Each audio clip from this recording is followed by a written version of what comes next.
Insya Allah Mas Tuhan. Insya Allah ya. Alhamdulillah. Insya Allah kita bisa mulai sambil menunggu.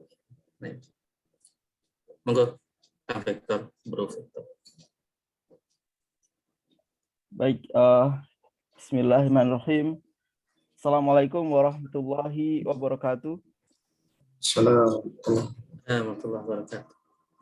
Innal hamdalillah nahmaduhu wa nasta'inuhu wa nastaghfiruhu wa na'udzu billahi min sururi anfusina wa min sayyiati a'malina. May yahdihillahu fala mudhillalah wa may yudlil fala hadiyalah. Wa asyhadu an la ilaha illallah wahdahu la syarikalah wa asyhadu anna Muhammadan abduhu wa rasuluh. Alhamdulillahirabbil alamin. Segala puji hanya milik Allah. Kita memuji Allah, meminta pertolongan kepada Allah dan juga memohon ampunan kepadanya. Allah telah menyempurnakan agama kita dan dengan itu Dia menyempurnakan nikmatnya kepada kita serta meridhoi Islam sebagai agama yang hakiki. Salawat dan salam semoga tetap dilimpahkan Allah kepada Nabi kita Muhammad SAW beserta sanak keluarga, para sahabat dan juga seluruh pengikut beliau yang istiqomah hingga akhir kiamat. Amma ba'du. Alhamdulillahirabbil alamin. Kita berjumpa lagi pada kajian hadis Arba'in An-Nawawi kali ini. Kita dengan Ustaz Dr. Topan Setiabudipura. Semoga Allah memberikan kita istiqomah untuk bisa menyelesaikan kitab kecil ini, kitab hadis Arba'in An-Nawawi. Insyaallah kita 1,5 jam ke depan kita akan mencoba menyimak pembahasan dari Ustaz Dr. Topan, kemudian akan ada 30 menit tanya jawab di akhir seperti biasa. Kali ini kita ke hadis 29 insyaallah. Langsung saja silakan Mas Topan untuk bisa memberikan kajiannya kali ini.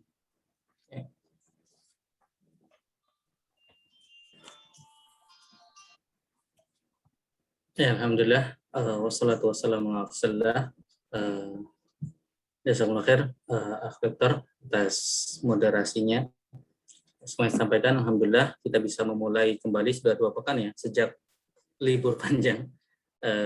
Dari Ramadan terakhir kita libur panjang, ternyata keterusan liburnya ya, dan alhamdulillah ya sebenarnya pekan lalu juga kebetulan memang pas awal ganti tahun ya, jadi awal di Muharram, Jumat pertama, alhamdulillah kita bisa mulai. Dan insya Allah pekan ini kita lanjut dengan hadis yang ke-29 ya, jadi masih ada belasan hadis ya untuk tamat maraton 42 hadis ini ya, insya Allah. Seperti biasa, mohon izin saya share dokumennya.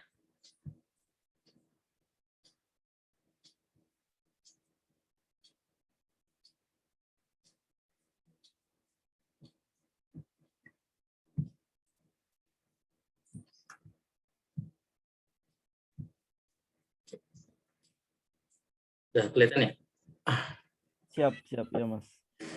Ya, alhamdulillah kita masuk di hadis ke-29 dan di sini kita kasih judul tanya jawab yang agung.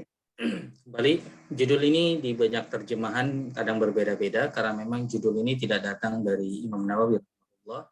Ini datang dari ya kadang orang yang mencetak buku mereka memberi judul, maka di sini kita beri judul yang juga berbeda dengan beberapa terjemah yang ada yang bisa kita miliki ya. Umumnya judulnya pintu-pintu dan lainnya. Hanya di sini tanya jawab yang agung, maka ini judul ini lebih menekankan kepada obrolan ya yang begitu dekat antara Nabi kita Muhammad SAW dan juga sahabat yang agung Mu'adz bin Jabal. Ya. Dan ini berangkat dari semangat kita ingin mengetahui ajaran-ajaran Nabi kita Muhammad Sallallahu Alaihi Wasallam. Ya, dan masya Allah kembali kalau kita syukuri dan kita apresiasi bagaimana Allah SWT memberikan penjagaan kepada syariat ini, diantaranya dengan menjaga obrolan-obrolan Nabi kita Muhammad SAW bisa nyampe kepada kita. Ya. Nah, kita bayangkan ya, obrolan yang terjadi mungkin tidak nyampe sejam ya, 1400-an tahun yang lalu, tapi terjaga hingga saat ini. Ya, tentunya juga semangat kita yang lainnya adalah mengambil pelajaran dari para ulama yang melalui mereka ilmu tersebut dijaga atas izin Allah SWT dan akhirnya sampai kepada kita. Ya, dan insya Allah kita coba mengambil manfaat dari ilmu tersebut. Kita mulai membaca matan hadisnya. Ya, kembali ini hadis yang dinukil oleh Imam Nawawi dan beliau kumpulkan, dan hadis ini tentunya sudah disederhanakan ya dari sisi sanadnya. Ya, beliau hanya mengambil langsung di ujungnya, yaitu para sahabat. Ya, di sini sahabat kita Mu'ad bin Jabal radhiyallahu anhu, dari Mu'ad bin Jabal radhiyallahu anhu, qala, Mu'ad berkata, qultu, saya berkata, jadi Mu'ad bercerita, qultu, saya berkata kepada Nabi Muhammad SAW, ya Rasulullah, akhbirni bi'amalin yudkhiluni al-jannah wa yuba'iduni anil. Ini pertanyaannya luar biasa, yang beliau berdua dengan Nabi Muhammad SAW, lalu beliau bertanya dengan pertanyaan yang luar biasa ya. Akhbirni bi'amalin, kabarkanlah kepadaku amalin dengan amal yang yudkhilunil jannah wa yuba'iduni anin-nar, yang bisa memasukkanku ke surga dan menjauhkanku dari neraka.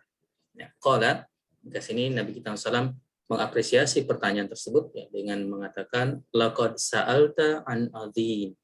Laqad sa'alta an azim. Kamu telah bertanya ya an azim, tentang sesuatu yang besar, sesuatu yang agung. Dan ini diantara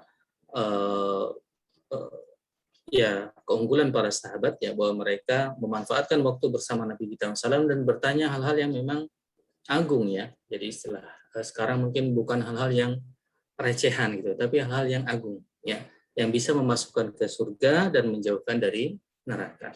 Ya, laqad sa'alta an azim. Ini hal yang besar. Tetapi kemudian Nabi Muhammad SAW menambahkan ya, tadi mungkin mengapresiasi ini pertanyaan yang penting, yang bagian lanjutannya menekankan bahwa ada jawabannya dan ada kemudahan dari Allah SWT ya, bagi orang yang dipilih Allah SWT.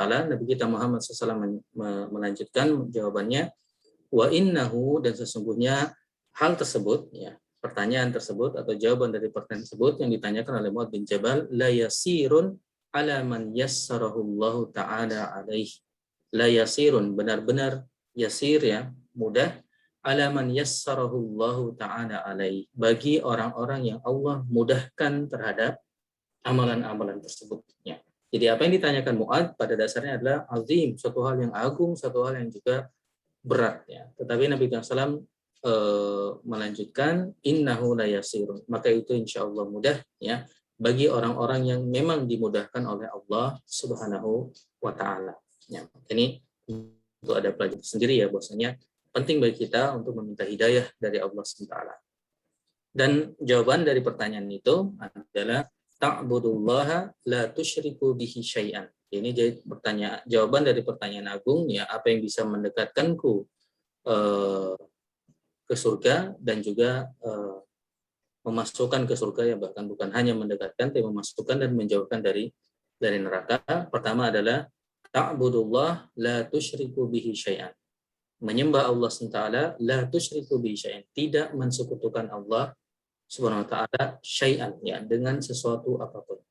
Wa tuqimus shalah, menegakkan salat. Kedua, wa tu'tiyaz zakah, wa tu'tiz zakah, menunaikan zakat.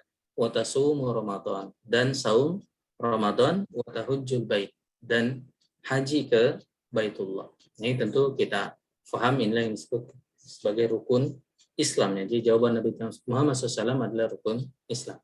Summa qala, kemudian Nabi kita Muhammad SAW melanjutkan ya, dan Masya Allah, antum bisa bayangkan ya, kadang kalau kita bersama orang yang kita hormati, kadang kita bingung mencari obrolan.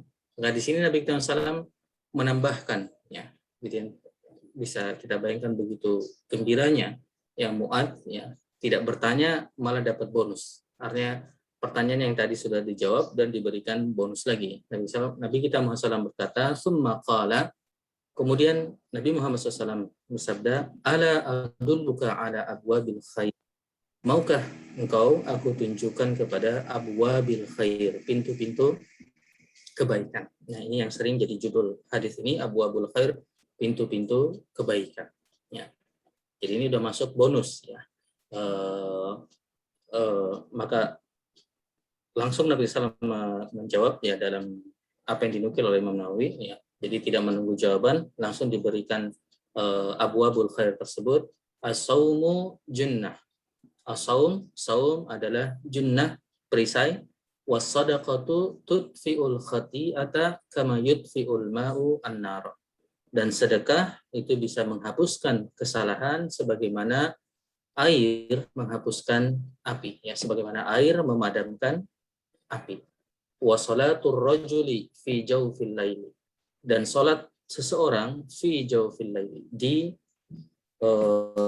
malam hari. Ya. Jadi abwabul khair ada 3 di sini. As-saum yang disifati sebagai junnah, ya, yang diberi keterangan sebagai junnatun, ya, perisai. Yang kedua sedekah, yang penjelasannya adalah bisa menghapuskan kesalahan, memadamkan kesalahan, menghilangkan kesalahan sebagaimana air memadamkan api. Dan yang ketiga salat malam, ya. Dan untuk yang ketiga Nabi kita SAW membaca ayat di surah Sajdah, ya, tatajafa junubuhum anil madaji'i, ya, sampai akhir di ayat berapa itu? Ayat 16 dan ayat 17, ya, tentang balasan bagi orang-orang yang melaksanakan salat malam. Jadi ini setelah tadi 5 rukun Islam sebagai jawaban dari hal yang bisa memasukkan ke surga dan menjauhkan ke neraka, diberi tambahan abwabul khair yaitu 3. Lalu Nabi SAW juga masih memberi tambahan, ala ukhbiruka bi ra'sil amri wa amudi wa dzirwatu sanami. Ala ukhbiruka, maukah engkau aku beritahu, aku kabarkan, bi ra'sil amri, kepada kepala urusan, artinya kepada hal yang utama, ya, wa amuduhu, tiangnya, dan juga puncak dari urusan tersebut. Qultu bala ya Rasulullah. Maka Mu'adz mengatakan, saya berkata, iya wahai Rasulullah. Jadi saya mau, ya. Ini untuk menjawab, ya, apa yang bentuknya apakah mau, maka dijawab dengan bala, iya wahai Rasulullah. Maka Nabi kita SAW menjawab, ra'sul amri al-Islam wa amuduhu as-salah. Ya.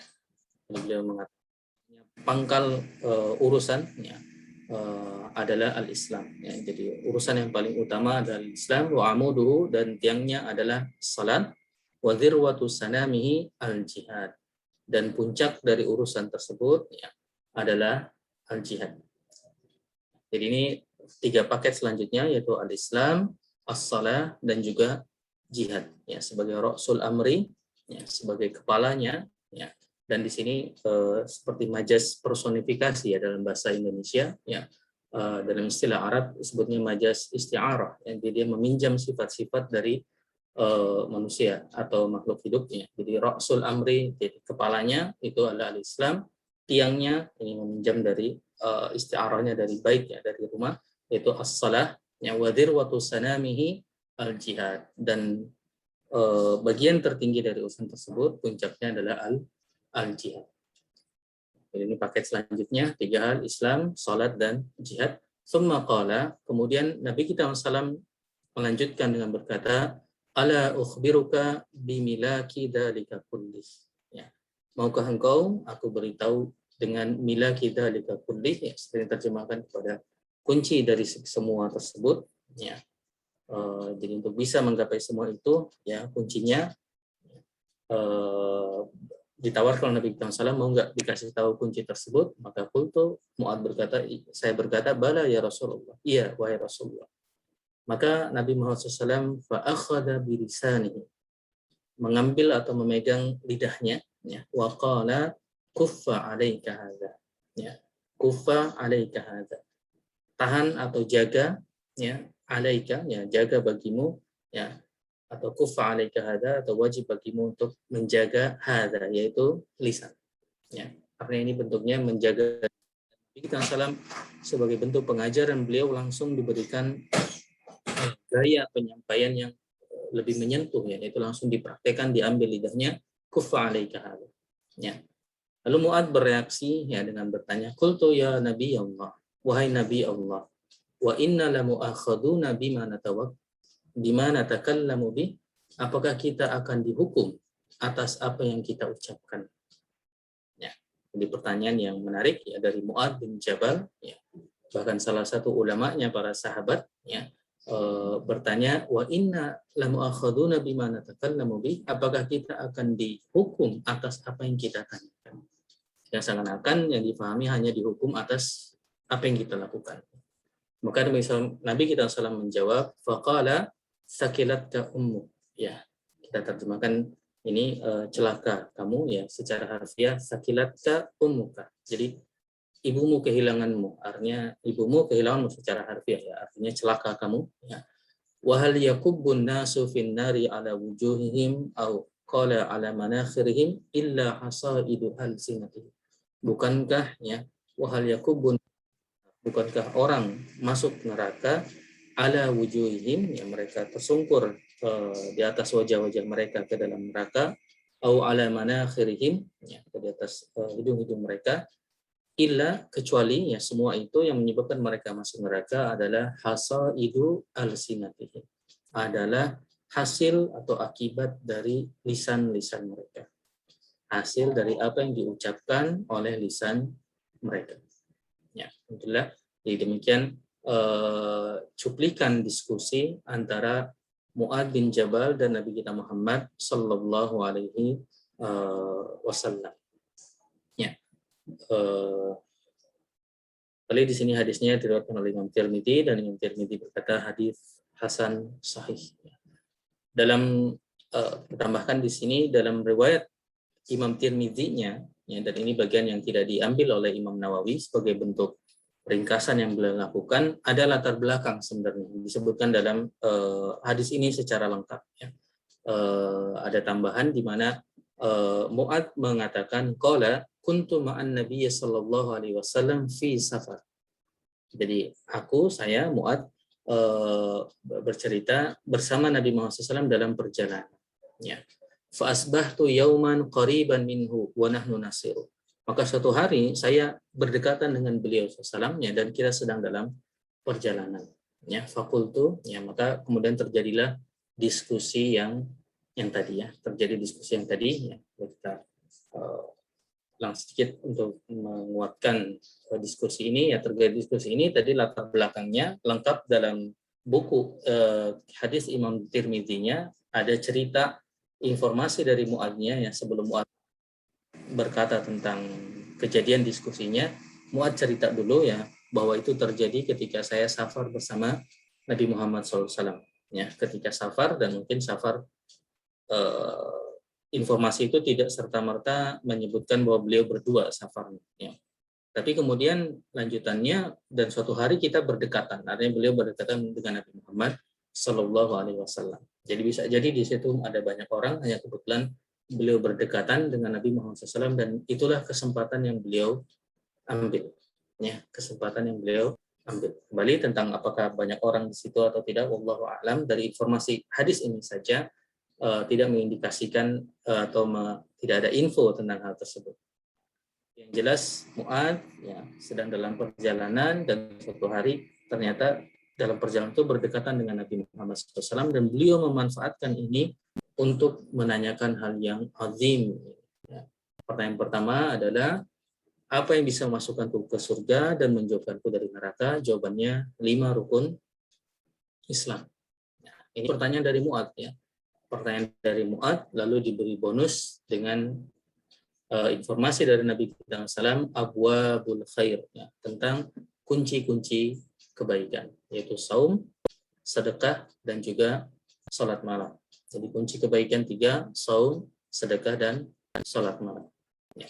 Kemudian Nabi SAW menginformasikan lagi, bira'sil amri wa amuduhu wa dzirwatus sanam, dengan kepalanya semua urusan ya, yaitu al-Islam ya, tiangnya salat, dan puncak dari urusan tersebut adalah jihad ya.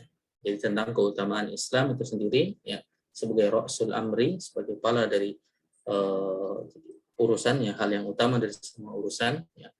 Lalu tiang dari Islam itu adalah sholat, dan puncak dari Islam itu adalah al-jihad. Kemudian masih dilanjutkan dengan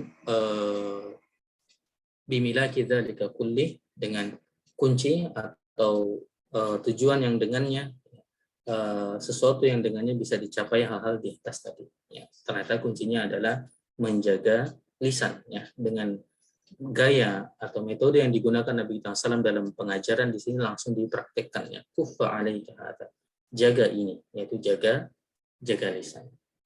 Dan terakhir cuplikannya adalah komentar Mu'adz bin Jabal dan jawaban Nabi SAW terhadap komentar tersebut. Mu'adz mengatakan, wa inna la mu'akhaduna bima natakallamu bih, apakah kita akan dihukum atas apa yang kita ucapkan? Ya. Nabi SAW menjawab, ya, dan menekankan ini satu hal yang sering dipakai oleh orang Arab, ya, nanti ada penjelasan Imam Nawawi, ya. Celaka kamu, wa hal yakubbun nas finnari ala wujuhihim aw qala ala manakhirihim illa hasaidu alsinatihim. Bahwasanya orang-orang masuk neraka justru, ya, sebagian itu karena hasaidu alsinatihim, ya, hasaidu alsinatihim. Ya, tidak semuanya juga, ada yang tentu masuk neraka karena amalnya, ya, tidak semua gara-gara lisannya, tapi kebanyakan gara-gara lisannya. Ya. Jadi demikian hadis yang ke-29 dinukil oleh Imam Nawawi rahimahullah. Tentang Mu'adz bin Jabal sendiri, ya, dalam syarah Ibnu Hajar Al-Haytami disebutkan di antara keutamaan Mu'adz bin Jabal adalah a'lamukum bil halali wal haram Mu'adz. Yang dalam disebutkan a'lamukum bil halali wal haram Mu'adz. Nabi SAW menyebutkan para sahabat dengan kriteria atau keunikan, kelebihan masing. Dan untuk Mu'adz, ya, kelebihannya adalah a'lamukum bil halali wal haram. Yang paling tahu di antara kalian tentang halal dan haram. Tentang halal dan haram adalah Mu'adz bin Jabal.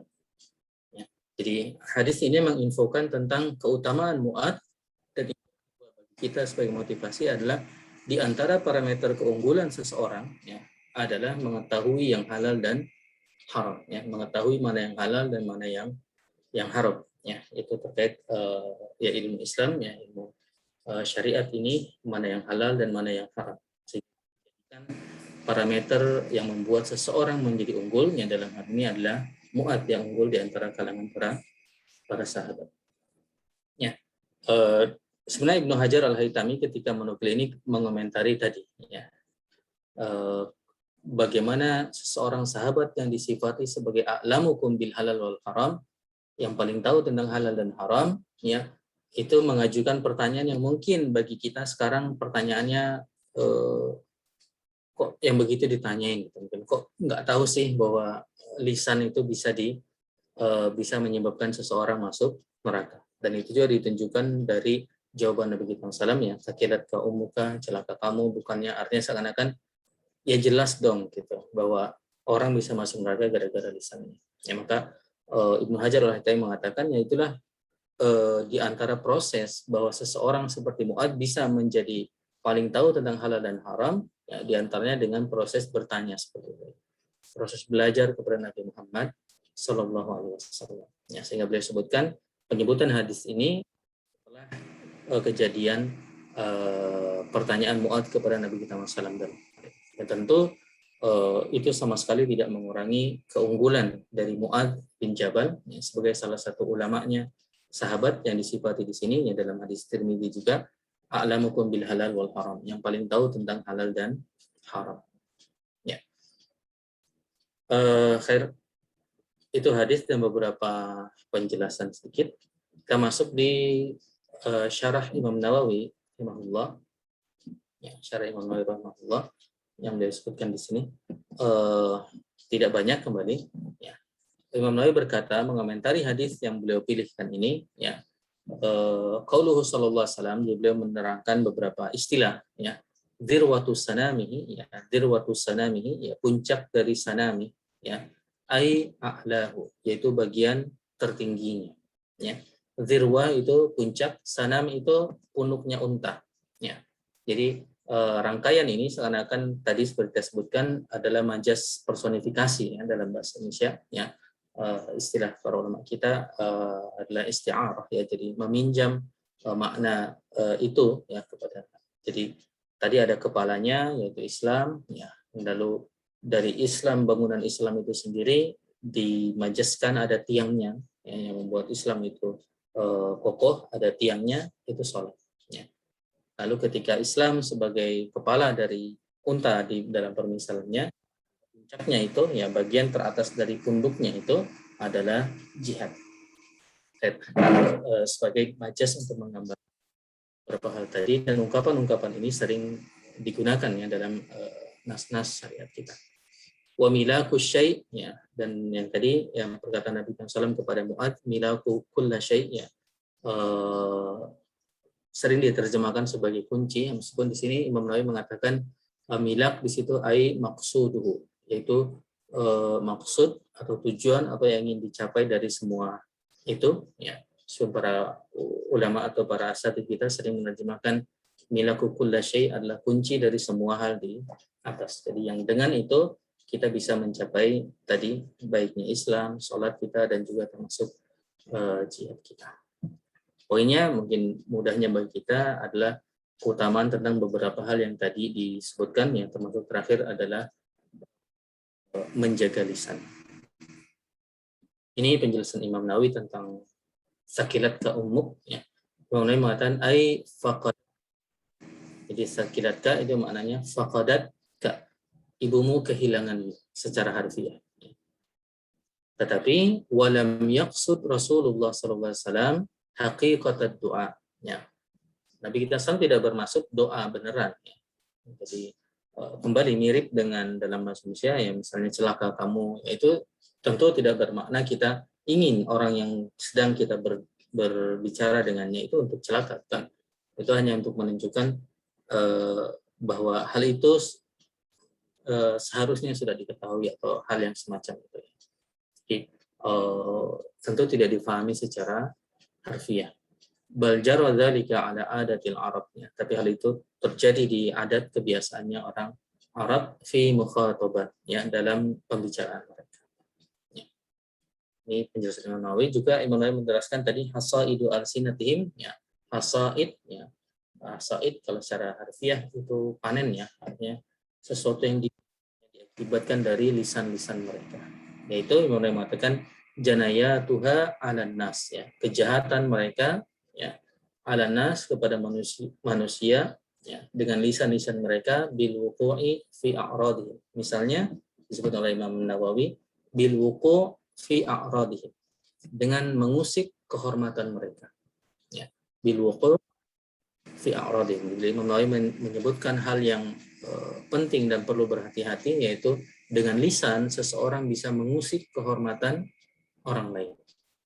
Itu bisa menyebabkannya diistilahkan hasaidu halsinatin. Nanti dia akan memanen akibat dari itu adalah menyebabkan dia masuk ke neraka wal masyi bin namimah wa nahwi dzalik, dan mengadu domba ya. Masyiarnya dia berjalan kemana-mana ya, bin namimah, dengan mengadu domba. Jadi cerita ke pihak ini begini, cerita ke pihak ini begini, akhirnya terjadilah permusuhan di antara kedua pihak tersebutnya. Jadi dia mengadu domba dua pihak atau bisa beberapa pihak untuk terlibat dalam sebuah permusuhan. Itu di antara contohnya. Imam Nawawi juga menyebutkan wa jinayatul lisan, dan kejahatan lisan beliau sebutkan al-ghibah, yaitu ghibah wan namimah ya, ghibah yaitu menggunjing orang lain ya, menyebutkan sesuatu yang tidak disenangi orang yang kita omongin tersebut ya, al-ghibah atau menggunjing, wan namimah mengadu, wal kadhib ya, berdusta, wal buhtan tuduhan palsu, wa kalimatul kufur, kalimat kufur ya, kalimat yang misalnya berkata tentang Allah SWT yang tidak benar ya, atau kalimat-kalimat yang menunjukkan peribadatan, persekutuan ya, mensekutukan ibadah kita kepada selain Allah SWT. Dia perlu hati-hati. Wasukhriyah, artinya mengolok-olok orang lain ya, dengan lisan ya, wa khalful wa'di, ya, dan mengingkari janji, ya, mengingkari janji. Dan beliau Imam Nawawi menekankan tentang ini ya dengan ayat di surah Shaf, kabura maqtan indallah an taqulu ma la taf'alun. Begitu berat kebencian Allah SWT ya, ketika engkau taqulu an taqulu ma la taf'alun, mengatakan sesuatu yang engkau kerjakan. Ya. Mana utamanya adalah kita berjanji sesuatu dan ketika bicara ya kita sebenarnya tidak berniat untuk menunaikan janji tersebut. Ini diantara makna utama. Jadi ketika bicara itu dia pun memang tidak berminat untuk dan tidak berniat untuk mengerjakan hal itu. Dia misalnya mengatakan, itu yang dimaksud ingkar janji. Ya. Jadi bukan hanya ketika kejadian nanti tidak dikerjakan, ya, tetapi memang sejak awal dia berjanji tidak ada niat dalam mengerjakan apa yang dia ucapkan tersebut. Ya. Misalnya sekedar contoh, misalnya kita berjanji, Vektor, ayo cepat pulang. Ya. Ari, ayo cepat pulang. Ya. Yang di Australia, yang di Jepang, ayo cepat pulang, nanti kalau pulang saya traktir sesuatu.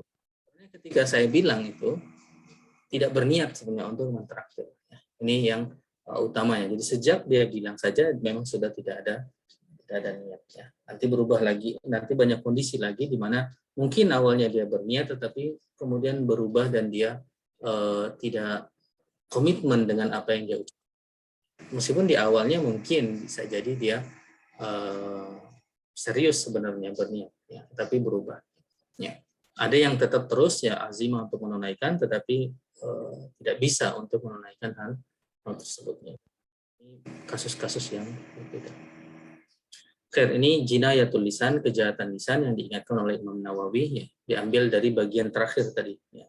Jadi kalau kita lihat Imam Nawawi tidak membahas hal-hal lain, ya, Allah alam mungkin memang sudah dibahas ya. Kalau kita lihat juga tadi dari tidak adanya penjelasan Imam Nawawi, mungkin kita bisa ambil pelajaran bahwasanya memang Imam Nawawi merasa hadis tadi bisa difahami secara mudah ya, sesuai dengan hadis itu. Jadi tidak perlu terlalu banyak penjelasan. Dan pada level Arba'in Nawawi termasuk penjelasan yang beliau berikan, mungkin itu yang memang diinginkan oleh Imam Nawawi. Jadi fahami hadis itu ya cukup seperti yang bisa difahami ketika kita membaca matan hadis tersebut. Ya. Allah alam, ini diantara hal yang bisa kita pelajari. Beliau menekankan apa yang beliau ingin tekankan, dan bagaimana para ulama menekankan sesuatu dan tidak menekankan sesuatu, itu pun sesuatu yang bisa kita ambil pelajaran, ya, sesuatu yang bisa kita ambil pelajaran. Ya. Fair. Jadi Imam Nawawi hanya berkomentar beberapa hal ini, ya, ringkas hingga kembali sebagaimana kebiasaan kita dalam majelis ini, kita lengkapi dengan beberapa hal. Ya.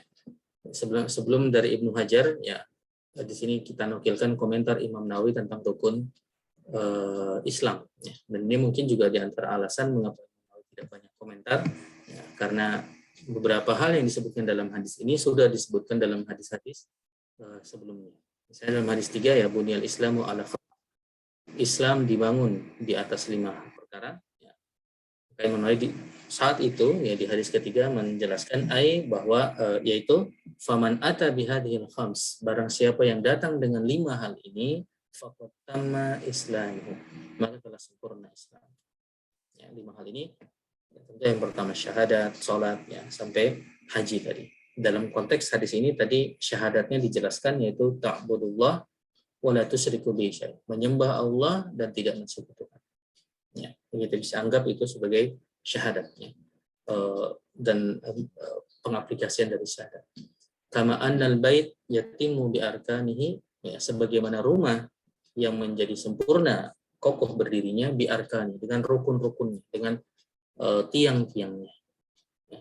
Kadzalikal Islam, begitupun keislaman seseorang, yatimu bi arkanihi wa hiya khams, maka akan sempurna dengan pokok-pokoknya, ya, tiang-tiangnya, dan itu ada 5, ya, yaitu rukun Islam, ya, yang alhamdulillah umat Islam pada umumnya, maksud di Indonesia dan negeri-negeri Muslim, ini menjadi pelajaran utama yang memang harus dipelajari. Alhamdulillah kita belajar ini sejak SD ya, belajar agama Islam.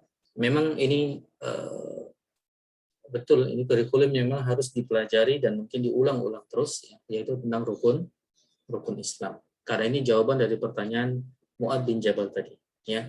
Sesuatu yang yudkhilunil jannah wa yuba'iduni anin nar, memasukkanku ke surga dan menjauhkanku dari api neraka.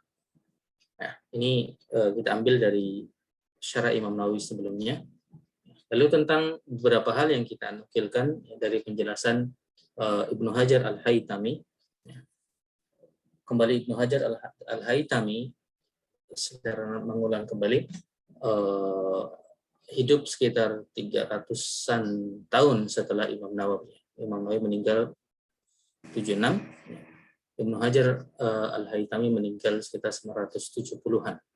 Jadi terpaut 300 tahun. Namun mereka, Imam Nawawi dibilang sebagai editor fikih Syafi'i yang pertama, sedangkan Ibnu Hajar Al-Haytami adalah editor kedua. Memilih mana yang betul-betul masuk dalam fikih madhab ini dan mana yang tidak, mana yang muktamad, mana yang memang pendapat yang kuat dalam madhab ini dan mana yang bukan. Yang editor versi pertama ya di tahun 600-an adalah Imam Nawawi dan Imam Rafi'i, ya, sedangkan di tahun 900-an ya itu adalah Ibnu Hajar Al-Haytami dan Ar-Ramli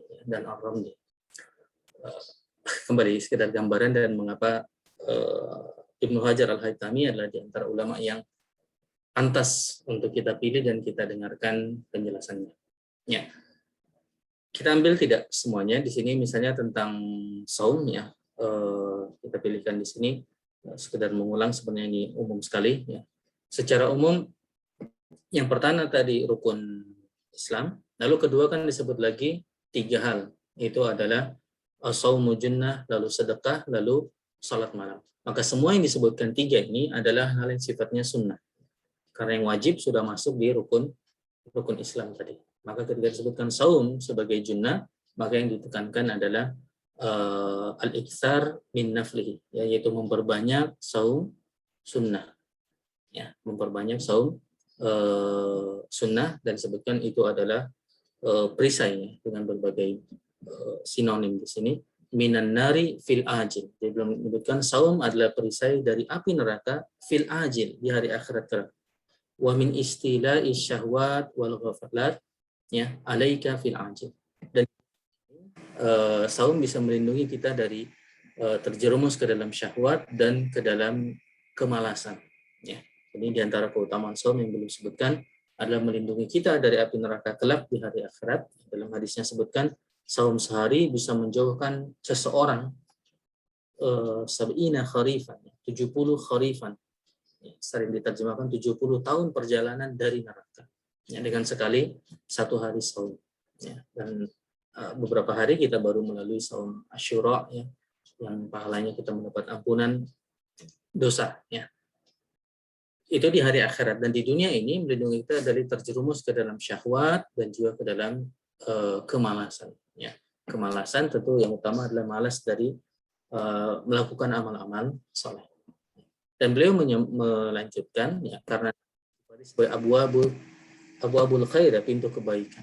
Maka dalika babun ayyubab, pintu yang bagus ya. Ini istilah dalam masalah pintu yang betul-betul bagus, wa wasilah ayyu wasilah, dan wasilah yang sangat bagus ila safa'il ahwal, untuk mewujudkan kebeningan kondisi kita, ya, kejernihan kondisi kita, wa wuqu' afdalul amal, dan untuk bisa masuk ke dalam amal-amal yang afdal, amal-amal yang terpuji ya. Jadi dia melindungi di akhirat, melindungi juga di dunia dari syahwat dan kemalasan, dan memang bisa menjadi pintu menuju kondisi kita yang lebih jernih ya, secara kejiwaan ya, secara spiritual ya, secara kehambaan ya, dan mengantarkan kita untuk bisa melakukan afdalul amal ya, amal-amal yang afdal, amal-amal yang banyak fadilahnya ya. Dan itu poin mengapa disebutkan abwabu al-khair ya, abwabul khair. Ini yang pertama tentang saum. Jadi intinya memotivasi kita untuk memperbanyak ibadah-ibadah saum ya, yang wajib itu di Ramadan ya, dan saum-saum sunnah ya. Ada yang sifatnya mingguan ya, misalnya Senin Kamis, atau sifatnya bulanan ya, 3 hari di setiap bulannya yang bid ya, 13, 14, 15 ya. Atau hal-hal yang sifatnya tahunan seperti Asyura dan saum-saum lain yang sifatnya tahunan ya. Hal lain yang juga kita coba nukil adalah tentang salat malam ya. Salat malam ya, di sini sebutkan jawfil laili, yaitu di tengah malam hari ya. Dan ini juga menceritakan tentang salat sunnah tentunya, dan salat yang utama disebutkan idhiya fihi mutlaqan afdalu minha fin nahar. Jadi salat sunnah di malam hari itu secara umum ya lebih baik daripada salat sunnah yang dilakukan di siang hari ya, karena lebih khusyuk dan lebih berdampak besar kepada kita.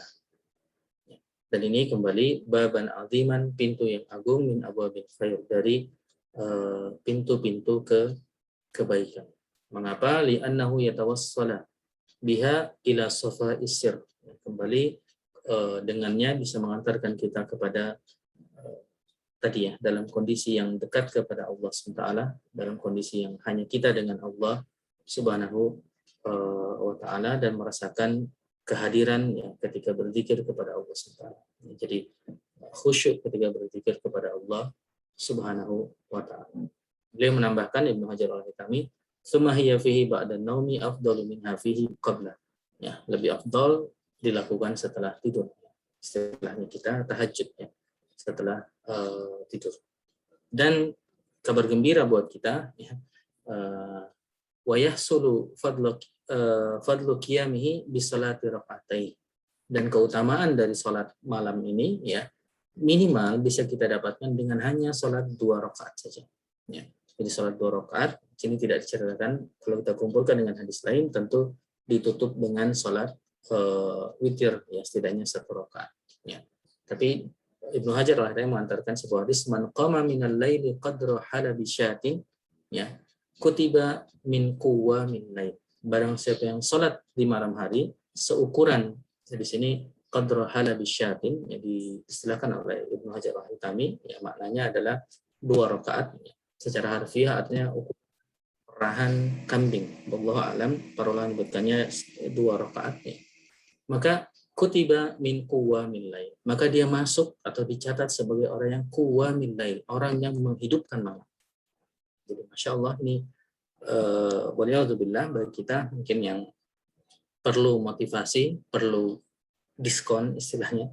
Jadi tidak perlu 8 rakaat tambah 3, 2 saja cukup ya. Tentu lebih afdal ya, tetapi 2 saja bisa masuk quwa min lail, orang-orang yang menegakkan malam ya, orang-orang yang menghidupkan malam ya. Jadi kembali teman-teman sekalian ya, hadis ini, pembahasan hadis ini semoga mensemangati kita untuk menjadi bagian dari quwa min lail, orang yang menegakkan salat malam ya.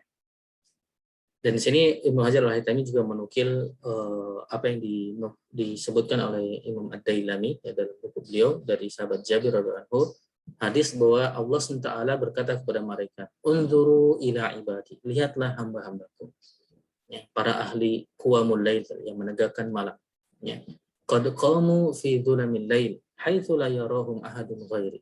Mereka telah berdiri untuk salat kepada Allah SWT ya, dalam kegelapan malam ya, ketika la yarahum ahadun ghairi, tidak ada orang yang melihatnya kecuali saya ya. Ini di antara keutamaan salat malam adalah memang hanya dia ya yang mengetahui. Mungkin untuk kondisi kita yang sudah berkeluarga, ada istri atau keluarga yang juga tahu, bahkan mungkin juga mengerjakannya bersama-sama. Washidukum anni qad abahtuhum dara karamati. Maka persaksikanlah saya telah memberikan atau mengizinkan atau membuka bagi mereka dara karamati ya, artinya tanah kehormatanku, yang jelas sesuatu yang mulia yang Allah berikan kepada mereka, kemuliaan dari Allah Subhanahu wa ta'ala. Dan tentu ini kita tambahkan yang tidak disebutkan dalam syarah Ibnu Hajar, tapi kita tambahkan ayat yang masyhur, ya wa minal lail fatahajjat bihi nafilatan lak asa ayyab'atsaka rabbuka maqaman mahmuda. Ya, wa minal lail, pada sebagian malam, maka fatahajjat bihi, bertahajudlah, nafilatan lak, ya, sebagai tambahan, ya. Asa ayyab'atsaka rabbuka maqaman mahmuda. Ya. Asa, mudah-mudahan, ya, janji dari Allah SWT, yang artinya kalau diberikan syaratnya, ya, ibadah ini, maka Allah akan memberi, Allah akan mengangkatmu maqaman mahmuda, ke tempat yang terpuji.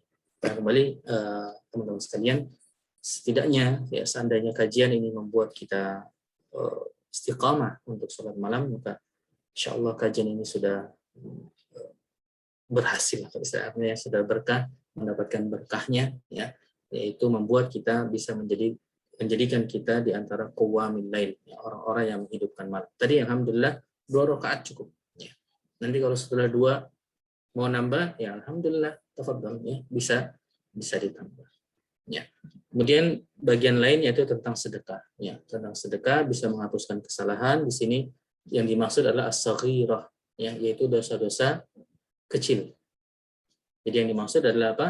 As-saghirah al-muta'allaqatu bihaqqillahi ta'ala. Dosa kecil yang bukan terkait hak makhluk. Atau istilah Ibnu Hajar di sini, al-mu'allaqah, yang terkait dengan bihaqqillahi ta'ala, dengan hak Allah Subhanahu wa ta'ala. Jadi kalau itu dosa besar, maka dia harus taubat. Anal kabirah la tudfi'uha illa taubat, kecuali dengan kita bertobat. Bagaimana tobatnya? Ya, tobat juga, ya, sebenarnya, ya, tobat, ya, kita istighfar kepada Allah, meminta ampun kepada Allah SWT. Nah, di antara bentuk paling sederhananya yaitu istighfar, ya, istighfar kepada Allah SWT. Wal muta'allaqatu bihaqqil adam, dan dosa-dosa yang terkait dengan hak adami, hak-hak manusia, hak-hak orang lain, itu tidak bisa diampuni dengan sedekah, ya, atau dengan hal-hal lain yang kita dengar, ya, dalam hadis lain, misalnya antara sholat, jadi kalau kita ngamalkan sholat fardu, asar dan maghrib, maka dosa-dosa kecil diantaranya dihapuskan, atau dosa-dosa dihapuskan. Maka dosa-dosa yang dimaksud adalah sama seperti ini, dosa kecil dan tidak terkait dengan hak makhluk, ya. Dosa kecil. Jadi kalau kita mendolimi orang lain, mengambil uang orang lain, kita tidak bisa melunasi kedoliman tersebut, ya, dengan berinfak atau melakukan hal lain. Tapi kita harus mengembalikan hak orang tersebut atau mendapat penghalalan dari orang tersebut, ya. Istilah beliau sini, illa ridha sahibiha, kecuali dengan keridhaan dari orang yang kita ambil haknya tersebut, ya. Ini secara umum memang innal hasanat yudhibnas sayyi'at, kebaikan itu bisa menghapuskan hal-hal yang jelek, ya. Yang secara khusus adalah sedekah.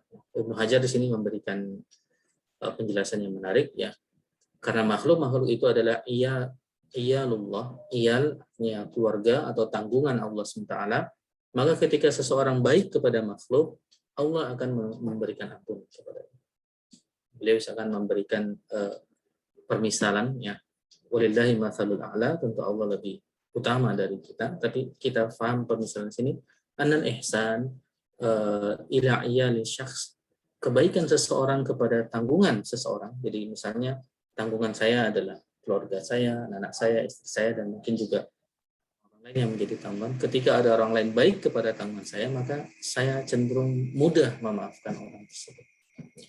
Ini penjelasan yang disebutkan oleh Ibnu Hajar al-Haytami. Beliau mengingatkan kita, wa marra, dan telah berlalu hadis bahwasanya sedekah adalah burhan. Ya, kita ingat hadis bahwa was-shadaqatu burhan, sedekah adalah burhan, yaitu hujjah, ya, petunjuk atau dalil bahwasanya sidqu iman, seseorang itu benar keimanannya adalah dengan sedekah.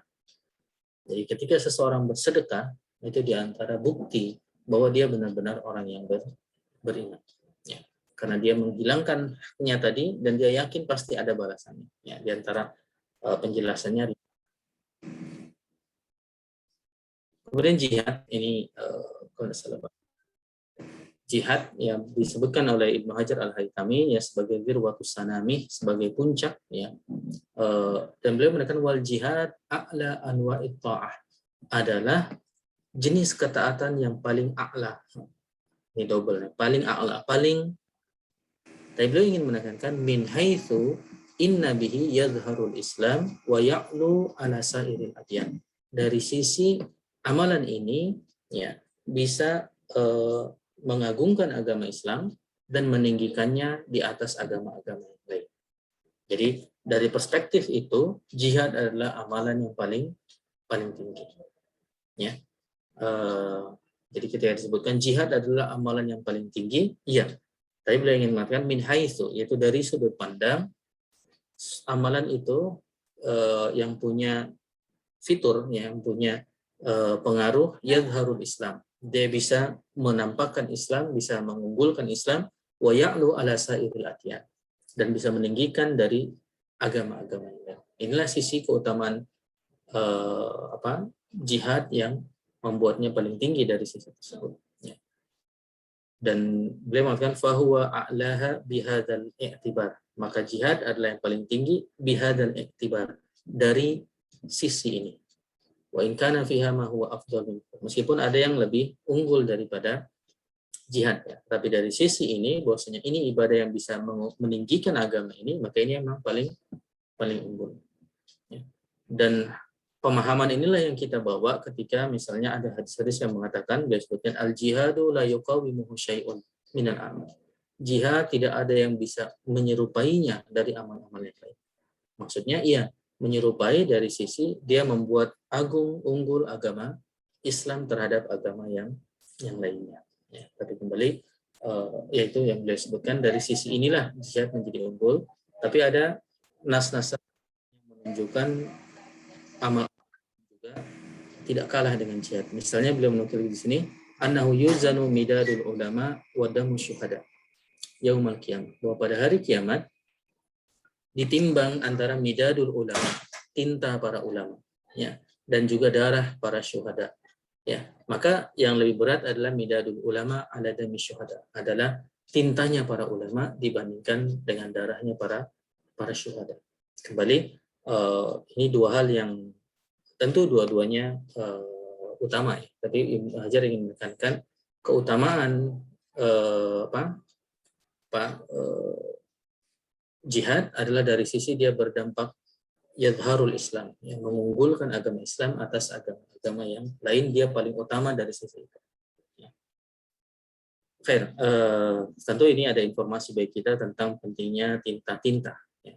Dan itu penting bagi kita yang komunitas, khususnya komunitas ini mungkin yang banyak jihadnya dengan tinta, jihadnya dengan ilmu, dengan menuliskan sesuatu, dengan mengungkapkan sesuatu, bahwa itu juga hal yang utama.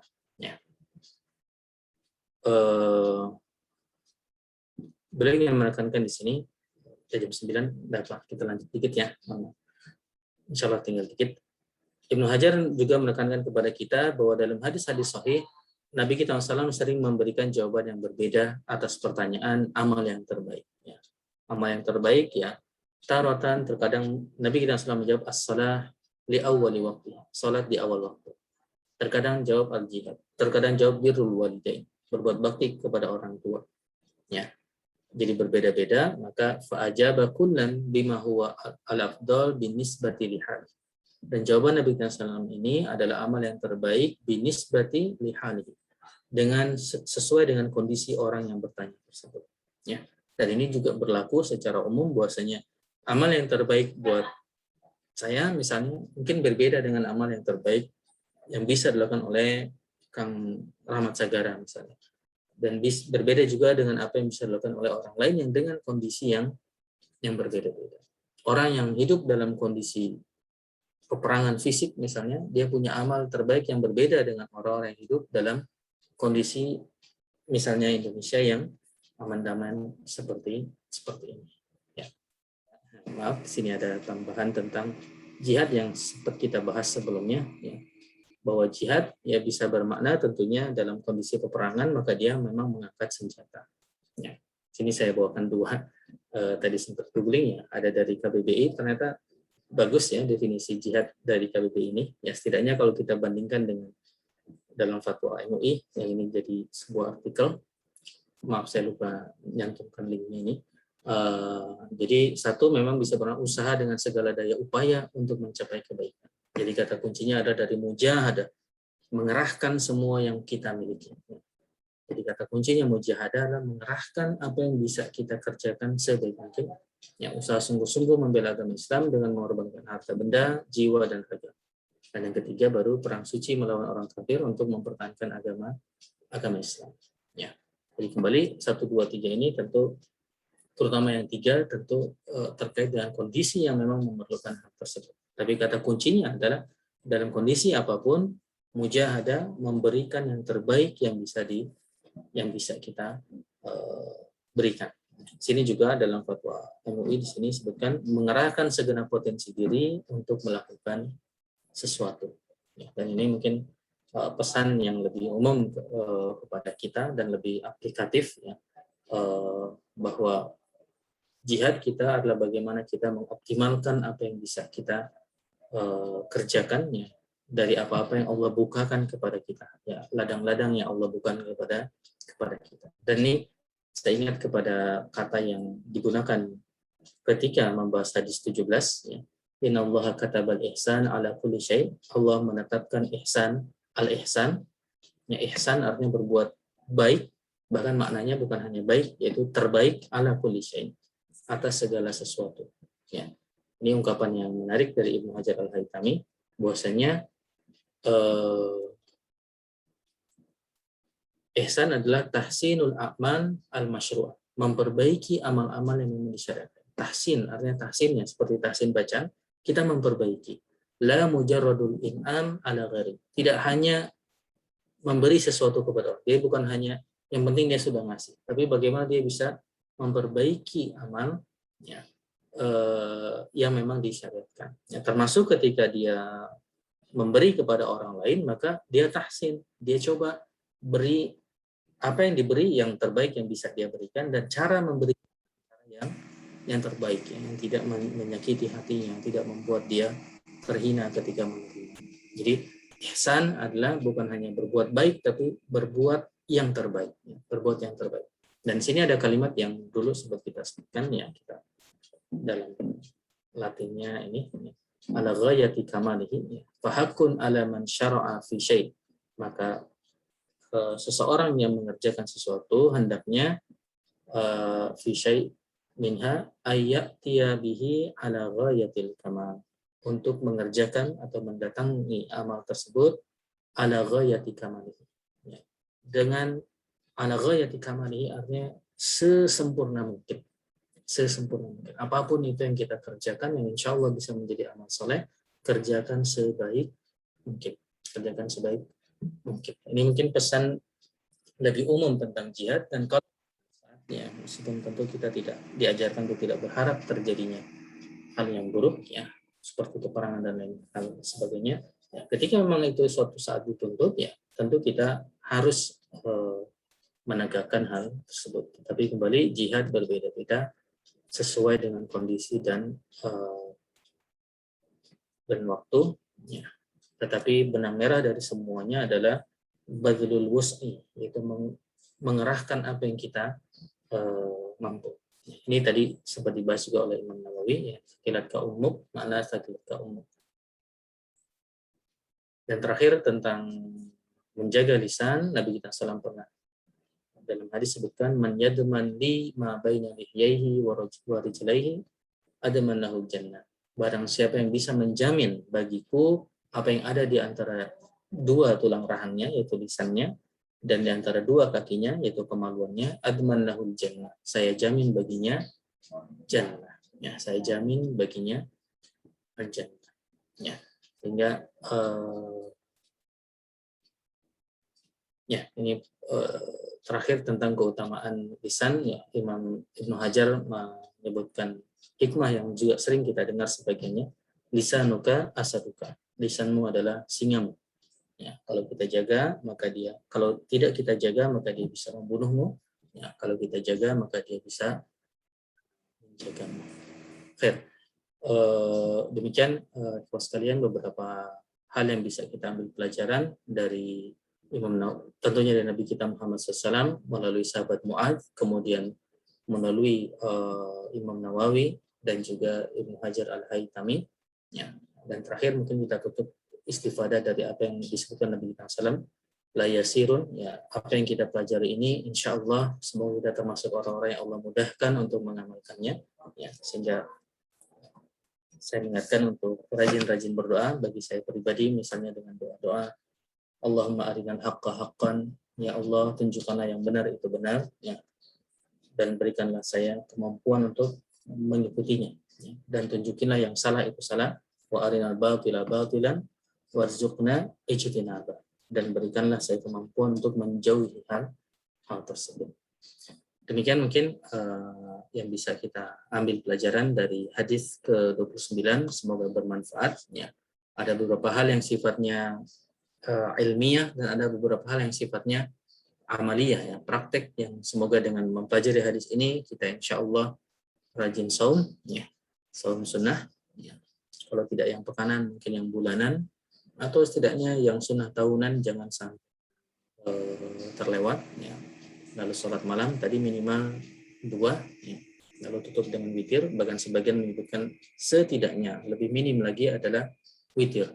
Tapi tadi kalau kita 2, maka kita bisa masuk dalam qiyamul lail, orang-orang yang menegakkan malam, orang-orang yang menghidupkan malam, ya. Maka sebagaimana sunnahnya dalam mentraining diri kita mulai dengan yang mudah-mudah, ya.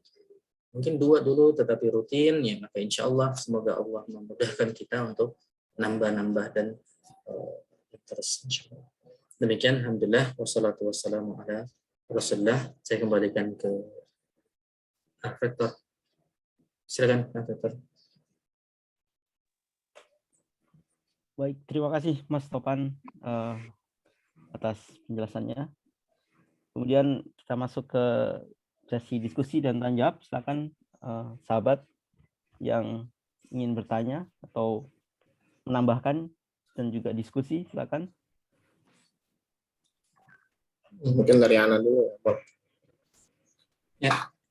Silakan Kang Adi. Kalau dicermati dari bahasan hadis yang diuraikan tadi, saya kira ini maksudnya adalah obrolan hakikat, gitu. Akhirnya penjelasan Nabi juga menjelaskan hakikat orang-orang yang mendapatkan keutamaan tersebut. Kalau kita runut, ataupun mungkin ikhwah semua, kadang-kadang mencari sebuah doa spesifik yang kita ingin bisa ke sebuah amalan tertentu. Lalu Anda berpikir bahwa melakukan amalan itu dorongannya adalah niat.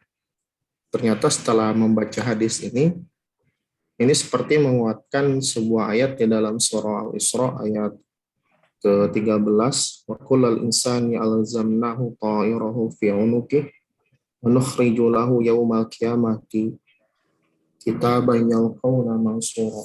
Afwan kalau salah Anda cekul.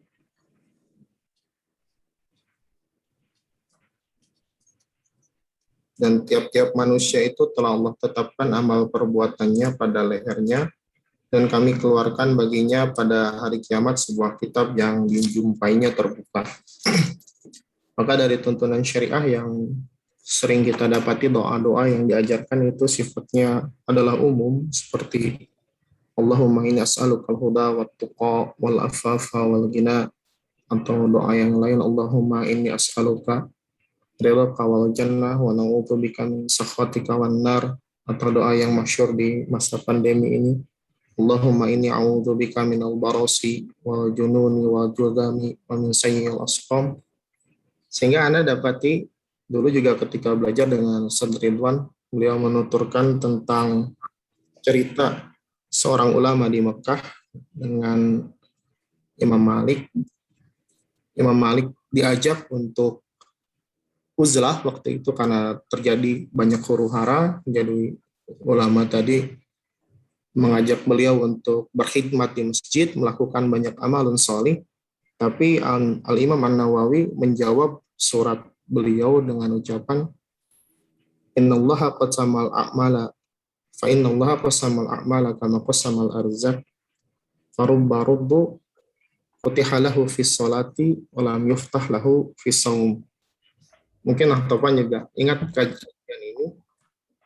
Akhirnya Anda berpikir bahwa setiap orang punya porsi atau punya rizki masing-masing dari sebuah amalan. Allah alam apakah pemahaman ini jadi bahan diskusi saja untuk malam ini. Sehingga dari tauhid yang Allah berikan kepada hatinya, dia kelak akan dibukakan amalan tersebut, dan amalan tersebut akan menjaga tauhid yang ada pada hatinya tadi, sehingga Allah tabaraka wa ta'ala menyelamatkan dirinya kelak di akhirat insyaallah.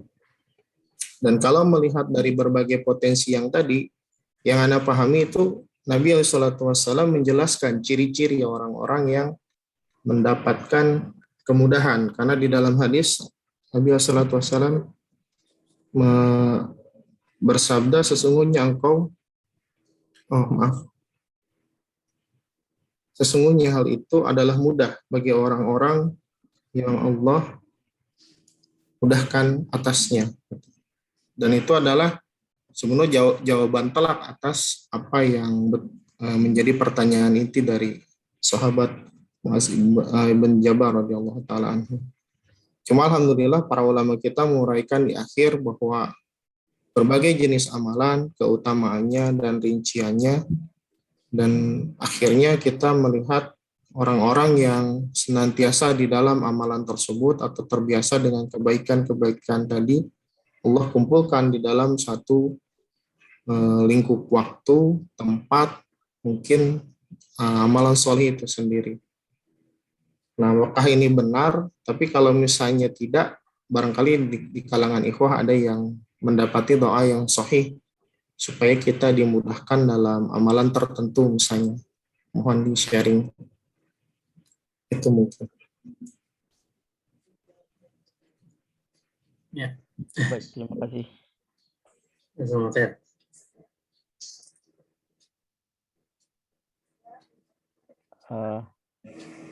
Silakan Mas Topan. Mungkin yang saya tangkap terakhir tentang doa agar dimudahkan untuk melakukan amal tertentu atau yang semisalnya. Allah alam ya. Kalau amaran spesifik tertentu, mana Anda ingat sementara? Ya, jadi umumnya amalan-amalan yang memang general seperti tadi, yang bahkan sangat umum seperti yang tadi yang kita bahasakan, umarinal haqqa warzuqna tiba'ah, itu umum sekali. Ya, termasuk juga dengan doa Ashabul Kahfi ya, yang mendapatkan rahmat Allah SWT. Tafadhal kalau ada ikhwah yang hafal doa tertentu yang spesifik untuk amalan tertentu, ya. Artinya maksudnya yang maksurat ya. Kalau ghair maksurat tentunya bebas ya. Kita bisa berdoa secara spesifik ya. Bahkan misalnya vektor, saya tidak tahu kondisinya vektor ini, ngira-ngira aja ya vektor. Misalnya lagi kepepet harus bikin makalah misalnya. Maka bisa jadi doanya, ya Allah mudahkanlah saya untuk menuliskan paper ini ya. Dan setelah tertulis doanya bisa juga sangat spesifik, ya Allah mudahkanlah saya untuk bisa diterima untuk publikasi makalah ini. Kalau ghair maksurat tentu bebas ya. Hanya mungkin yang ditanya Akhadi adalah yang memang maksur dari Nabi kita Muhammad SAW atau dari ayat Al-Quran. Allahu a'lam. Baik, terima kasih Kang Adi atas sharingnya, juga Mas Topan. Silakan sahabat. Tadi tentang Sang Victor.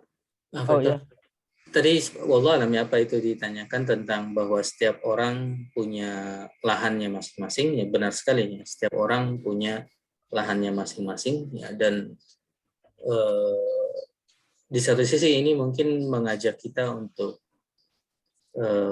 rendah hati ya, bahwasanya bisa jadi seseorang itu tinggi dari sisi tugasnya ya. Memang misalnya ya gampangnya mungkin seorang striker dengan back gitu. Salah kaprah kalau seorang striker itu terlalu berbesar hati karena dia membandingkan gol dia dengan jumlah gol back rekan satu timnya yang merupakan back, pemain penjaga di belakang. Tentu cara menilainya tidak seperti itu. Artinya cara menilainya ya dengan nilai-nilai yang lain yang mungkin sebuah tim lebih paham tentang hal tersebut, sehingga sebagian yang tadi yang sebutkan dibuka dari sisi rezeki sehingga dia bisa berinfak. Ya, pemahaman ini mengajak untuk tetap rendah hati, karena bisa jadi orang lain lebih unggul dengan sesuatu yang Allah bukan baginya, mungkin lebih sederhana tapi dia lebih unggul. Misalnya orang-orang yang secara ekonomi mungkin tidak unggul, tetapi mereka diberi kemudahan untuk menolong orang lain. Sini ada tetangga saya, Pak Hadi, Kang Hadi, Ustaz Hadi. Ya. Di komplek kita ada orang yang misalnya sering bantu banyak keluarga ya, Bang Loli. Enggak tahu, tapi kalau beliau berniat ibadah dengan hal tersebut, ya, saya bayangkan, masya Allah ya, pahalanya banyak sekali. Ya. Rumah ini perlu diperbaiki ininya, beliau perbaiki. Rumah ini perlu dibersihin ininya, beliau. Artinya game dia, amalan yang Allah bukakan baginya ya seperti itu, sehingga tidak fair kalau saya bertinggi hati dan membandingkan kelebihan-kelebihan yang Allah bukakan dibandingkan langsung dengan misalnya, mungkin saya sebut namanya karena cerita kebaikan ini, Bang Loli yang banyak menservis warga, sangat mungkin beliau lebih hadapan Allah SWT. Jadi ini satu sisi melihat bahwa memang tiap orang punya porsi masing-masing dan semua dinilai atas apa yang dilakukan terhadap porsinya tersebut, ya, terhadap apa yang Allah bukakan baginya. Wallahu a'lam. Itu mungkin satu perspektif yang silakan bisa dilengkapi. Baik, terima kasih Mas Topan. Silakan yang lain, sahabat. Atau kalau sambil menunggu, tadi tentang yang kejahatan lisan itu disebutkan sebuah ayat Mas Topan ya. Kalau As-Saff ayat berapa Mas Topan? As-Saff ayat 1 maksudnya. Bukan ayat 1. Bukan ayat 1. Berapa? Di awal-awal surah As-Saff.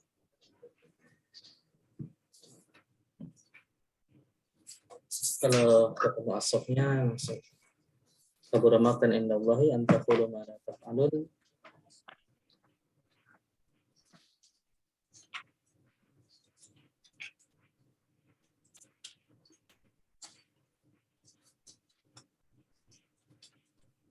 Oke, sudah ketemu.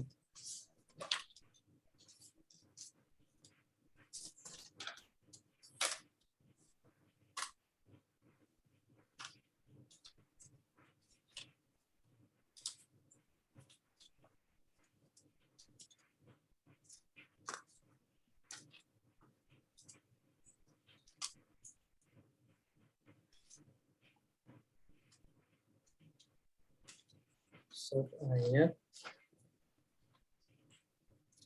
ya sekarang bisa sambil ayat ketiga, afektor. Oke, baik, terima kasih Mas Topan.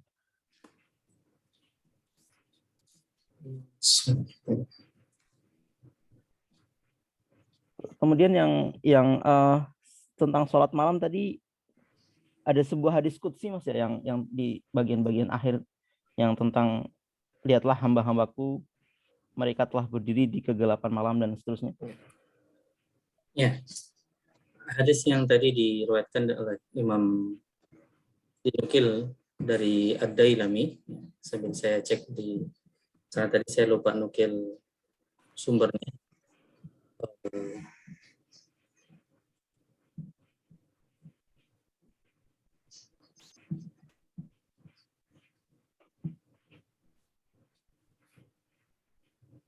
Ya, disebutkan oleh Ad-Dailami dalam buku beliau Al-Firdaus dari Jabir radhiyallahu anhu. Itu ya kalau lihat dari matanya hadisnya hadis qudsi ya, karena Allah SWT yang jadi itu perkataan Allah Subhanahu wa taala. Bisa tolong diulangi Mas sekali lagi? Sekalian saya share ya. Baik, terima kasih.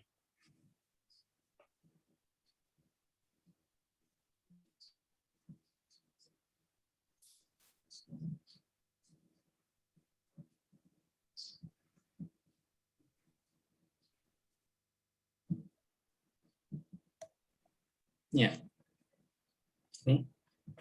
Jadi ini hadisnya unzuru ila ibadi. Jadi disebutkan dalam pengantarnya Allah SWT berkata kepada para malaikatnya, ya, yubahi bikuwa min lain. Ini istilah yang mungkin bisa kita ingat, ya. Istilah setidaknya mengingat istilah versi Arabnya, ya. Para orang-orang yang menegakkan malam atau menghidupkan malam, Allah membanggakan mereka kepada para malaikat dengan mengatakan, Allah berfirman, unzuru ila ibadi, lihatlah kepada hamba-hambaku, qad qamu fi dhulamil lail. Mereka telah qamu, ya, berdiri, ya, maksudnya salat, fi dhulamil lail, di kegelapan malam, haitsu la yarahum ahadun ghairi, ketika tidak ada yang melihat mereka seorang pun ghairi, kecualiku. Ushidukum anni qad abahtuhum daro karamati. Jadi saya persaksikanlah bahwa saya telah membukakan atau memberikan kepada mereka daro karamati. Ya. Secara harfiah dar artinya negeri atau tanah, karamati kehormatan. Artinya memberi akses, yang memberikan kehormatan hal tersebut. Dan yang lebih masyhur diantaranya hadis dari Abdullah bin Salam, ya, yang mengatakan afsus salam wa at'imut ta'am wa qamu bil laili wan nasu niyam, sebarkanlah salam, berilah makan, dan berdirilah di malam hari ketika manusia pada tidur, ya, tadkhulul jannata bis salam, maka engkau akan masuk surga dengan selamat. Ya. Artinya banyak insyaallah nas-nas tentang keutamaan salat malam ini, ya. Dan ini termasuk nas yang mungkin di antara yang jarang kita dapat dalam buku tersebut.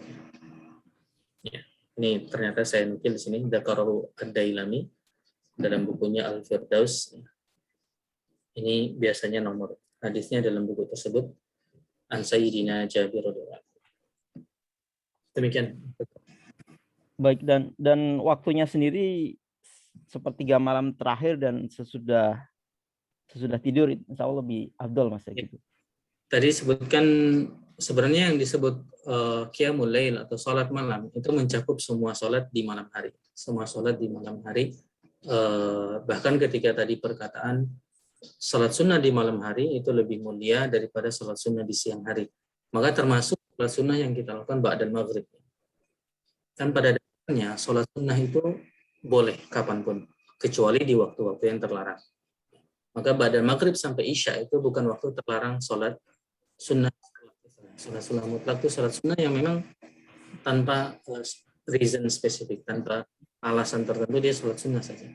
Jadi kalau ba'da maghrib misalnya mau nunggu di masjid atau di rumah salat terus 2 rakaat, maka salat sunnah mutlak itu lebih utama daripada salat sunnah mutlak di siang hari. Itu secara umum. Lalu nanti ada yang lebih baik lagi, yaitu ketika dia misalnya dikerjakan setelah tidur, ya. Sebagian ulama lagi mengatakan misalnya dia di tengah malam atau 2/3 malam terakhir. Yang paling afdal Nabi kita salam sering menyebutkan di 2/3 malam terakhir. Dan itu lebih spesifik, kadang itulah yang dimaksud jauh fil lail. Jadi jauh itu kayak betul-betul di dalamnya malam gitu. Jadi bukan pinggiran-pinggirannya malam seperti ba'da maghrib, ba'da isya, tapi betul-betul sudah masuk ke dalam tengahnya malam. Istilah kita tengah malam atau seperti malam terakhir. Wallahu a'lam. Kalau menjelang subuh itu gimana, Mas? Apakah lebih afdal? Karena saya juga mendengar pernah ada hadis bahwa Rasulullah salat malam itu sampai menjelang subuh, kan? Ya. Beliau sallallahu alaihi wasallam memang sholat malam, ya, di beberapa menjelang subuh, meskipun secara umum tidak terlalu mepet, ya, tidak terlalu mepet, karena disebutkan Nabi SAW bisa istirahat dulu, bisa istilah kita bisa rebahan dulu, ya, sambil menunggu sholat subuh, ya. Bahkan ba'da sholat sunnah qabliyah subuh pun beliau rebahan lagi. Istilah kita rebahan, ya, tidak dalam makna negatif bermalas-malasan, rebahan, ya. Jadi insya Allah termasuk, ya, meskipun dekat-dekat subuh itu istilahnya waktu sahur, ya. Jadi waktu sahur. Jadi sahur itu nama waktu yang kemudian digunakan untuk amalan, yaitu makan sahur. Ya. Kalau lihat di nas-nas termasuk di dalam ayat Al-Quran, maka biasanya orang-orang saleh di waktu itu dia gunakan untuk beristighfar. Jadi waktu sholat malamnya udah beres lah. Lalu mereka lanjutkan dengan istighfar. Jadi tidak terlalu mepet ke subuh. Allah. Baik. Terima kasih Mas Topan. Itu ada di surah Zumar ayat 9 kan. Di surah Zumar ayat 9. Menyebutkan tentang orang-orang yang ahlu surga, dan di situ disifati bahwa mereka menghidupkan malamnya. Ana al-laili. Lalu di akhirnya mereka beristighfar di waktu sahurnya. Khair. Ini ada pertanyaan di chat ya. Oh ya, silakan Mas Topan. Ya.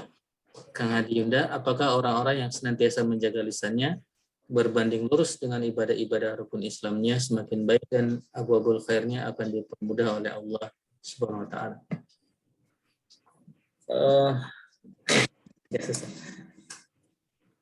Itu bisa membantu karena dalam hadis tadi Nabi SAW mengatakan bahwa kuncinya adalah kuffa alaika hadza, dengan menjaga lisannya, sehingga nanti dia terbantu untuk mengamalkan amalan-amalan yang lainnya. Meskipun kembali ke apa yang kita sebutkan tadi, yang para ulama sering sebutkan, orang-orang bisa dibukakan amalnya, dan di sisi lain juga dia bisa lemah dalam satu sisi tapi dia unggul di sisi lain, ya, sehingga bisa jadi kelemahan dia adalah dari sisi misalnya lisan. Meskipun tentu ini tidak berarti berarti boleh, tidak berarti begitu, tetapi artinya dia menjaga itu dan dia coba perhatikan, menjaga agar tidak masuk ke sesuatu yang berbahaya. Berbahaya itu sesuatu yang bisa mukaffarah, yang bisa menyebabkan kufur gara-gara lisan, menyebabkan betul-betul zalim kepada makhluk Allah SWT. Ya, jadi jangan jadi perlu hati-hati bahwa ini kelemahan dia, misalnya, ya, dengan dia memperhatikan. Ada sebagian kelemahannya mungkin dari matanya, ya. Dia lebih susah bagi dia untuk ghadul basar misalnya daripada menjaga lisan. Sebagian lebih susah baginya untuk menahan diri dari menganiaya orang lain secara fisik misalnya. Jadi tiap orang punya kelebihan dan kemudahannya, ya, maka kita perlu perhatikan apa yang kita lemah sehingga kita bisa menjaga hal tersebut, ya. Dan kita juga di sisi perhatikan mana yang kita punya kemudahan untuk mengamalkannya dan kita bisa optimalkan hal tersebut. Ya, jadi secara detail mungkin seperti itu. Meskipun hadis tadi dan secara umum, ya, tadi kita contohkan misalnya harta. Orang yang punya harta mungkin lebih mudah untuk mengamalkan hal-hal yang lainnya. Secara umum bisa seperti itu. Tetapi tidak selalu. Ya, tidak selalu. Bisa jadi orang yang tidak punya harta memiliki keunggulan di satu sisi yang tidak bisa dikalahkan oleh orang yang punya harta. Wallahu a'lam. Ya, kurang lebih seperti itu. Kembali teman-teman, kalau ada yang mau ikut menjawab atau menjelaskan dan diskusi, sangat welcome. Begitu ya, Rektornya. Baik. Kalau kita bandingkan Topan dengan hadis dari Arab Baduy yang mengatakan jika aku melaksanakan rukun Islam tadi lalu ada anak panah tertancap di leherku, apakah aku masuk jannah? Kemudian Nabi mengucapkan, ya engkau di jannah.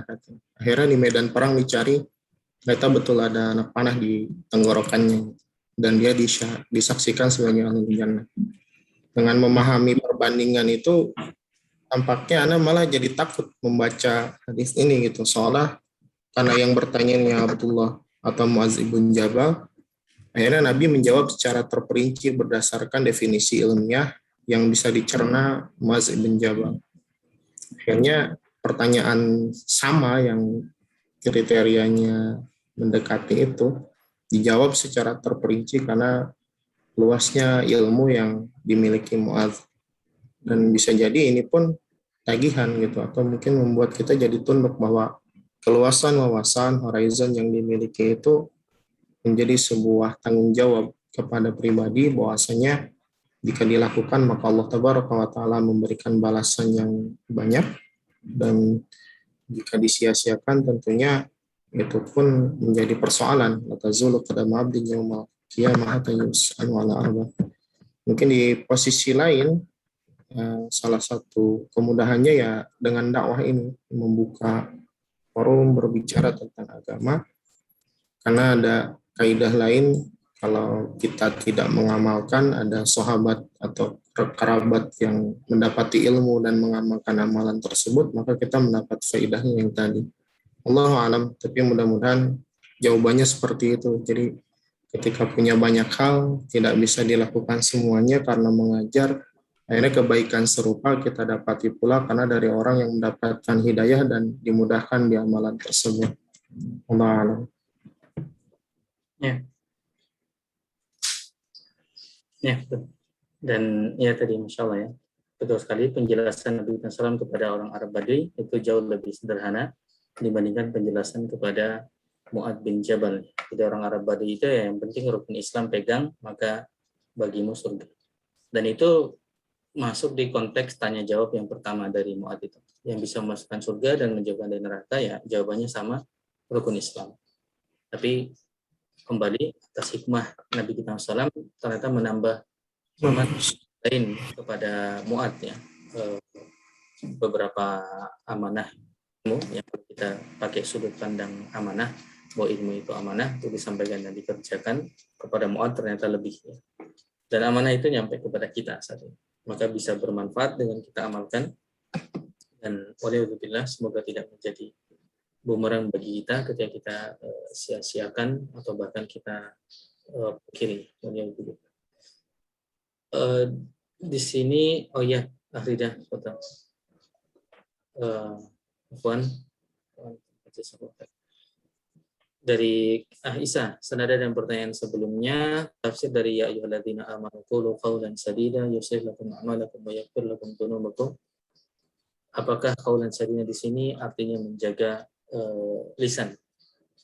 Iya, secara umum Islam mengajarkan kita sebenarnya untuk berkata baik, untuk berkata baik ya. Kalau kita tidak mampu maka diam, begitu rulesnya. Jadi sebenarnya basic perintahnya adalah qulu qawlan sadida, berkatalah dengan perkataan-perkataan yang baik, perkataan-perkataan yang mendatangkan ketakwaan, dan memang aplikasi dari ketakwaan itu sendiri ya. Tapi ketika memang tidak ada yang bisa kita katakan ya, misalnya karena ketidaktahuan kita, maka jaga lisan kita ya. Di antara bentuk lisan yang bisa membuat masalah adalah ketika dia berlebihan ya atas apa yang tidak tadi artinya dia tidak tahu lalu dia melebihi batasnya ya. Misalnya berfatwa tidak dengan ilmu dan lain sebagainya. Jadi termasuk dari qaulan syadida ya adalah Allah alam bisa dianggap masuk meskipun pada awalnya perintah adalah perintah untuk berbicara dengan benar. Berbicara dengan benar. Jadi perintahnya lebih aktif untuk berbicara. Ya. Lalu opsi keduanya, opsi minimumnya adalah diam jika memang tidak ada yang baik yang bisa dibicarakan. Ya, seperti itu. Sebenarnya lisan kita kan selalu tergoda untuk berkomentar. Ada orang yang melakukan sesuatu lalu kayaknya ada yang bisa dikomentari, maka lisan kita tergoda ya untuk berkomentar. Maka yang bisa kita lakukan pertama adalah komentarlah dengan komentar yang positif. Ya, komentar yang tadi, qaulan sadida. Berilah komentar yang positif, respon yang positif. Kalau enggak, ya udah, artinya tidak usah komentar tentang hal tersebut. Ya, dilewat saja. Artinya dilewat komentar kita, keluar lisan kita tentang hal tersebut. Tapi perintah awalnya sebenarnya, bagaimana ayat yang dinukil ini, ya, qulu qawlan sadida, berkatalah dengan perkataan syadida, perkataan yang syadid di makna al-haq di situ ya, perkataan yang mengandung kebenaran, ketakwaan. Allah alam seperti itu. Jadi ya tadi kalau kita misalkan di antara bentuk menjaga lisan dari melakukan hal yang jelek adalah proaktif mengisi waktu lisan kita dengan hal yang positif.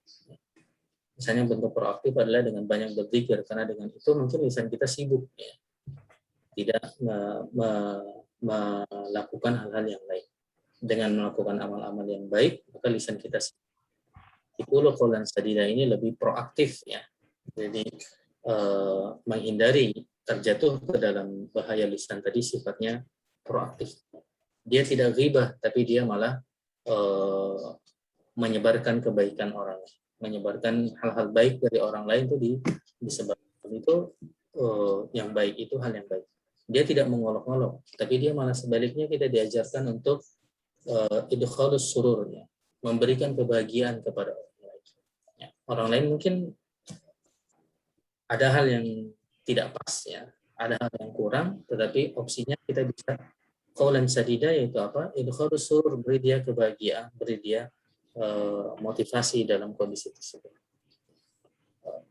Bahkan ketika ada orang yang melakukan kesalahan, maka kita bisa melakukannya dengan yang mana tadi kita sebutkan, ya, dengan cara yang terbaik yang membuat dia bisa berubah dengan baik. Wallahu a'lam. Ya, jadi perspektifnya tadi mungkin Aisyah, dia mencegah dengan cara lebih proaktif, ya. Kalaupun mau dimasukkan menjaga lisan, ya. Kalau kembali tadi kita pada istilah main bola yang lebih kita kenal, ya. Jadi best defense is attacking, dengan menyerang. Jadi lisan kita jaga dengan apa? Ya, sering-sering mengatakan yang baik, berzikir, murojaah ayat Al-Quran, atau melafalkan hal-hal yang positif. Wallahu a'lam.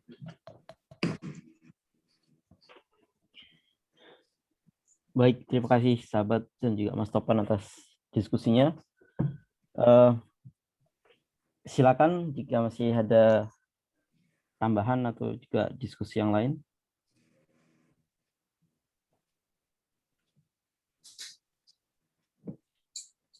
Monggo. Pak Wisnu enggak nambahin, Pak? Pak Agus jadi. Enggak, Mas. Gimana? Enggak. Terima kasih udah. Ya. Apa nanya Ustaz Topan? Oh ya, Kak Rahmat. Ya, kan dalam rukun Islam itu ujungnya atau yang topnya itu ya ke dalam berislam itu kan berhaji gitu kan. Jadi kan dalam faktanya tidak semua orang bisa berhaji, dan pertanyaan saya adalah seperti ini Ustaz Topan. Apakah orang yang berhaji itu bisa dikatakan lebih utama daripada yang tidak berhaji? Sementara yang tidak berhajinya itu karena tidak mampu seperti itu kan. Terima kasih Ustaz Topan. Assalamualaikum warahmatullahi wabarakatuh. Assalamualaikum warahmatullahi wabarakatuh. Waalaikumsalam. Oh ya, Victor, ya. Ya, orang yang berhaji tentu dia lebih utama dari orang yang tidak berhaji padahal dia mampu untuk berhaji. Ya, itu jawaban pertama. Jadi orang yang berhaji dia lebih utama dari orang yang mampu luang untuk berhaji tapi tidak berhaji.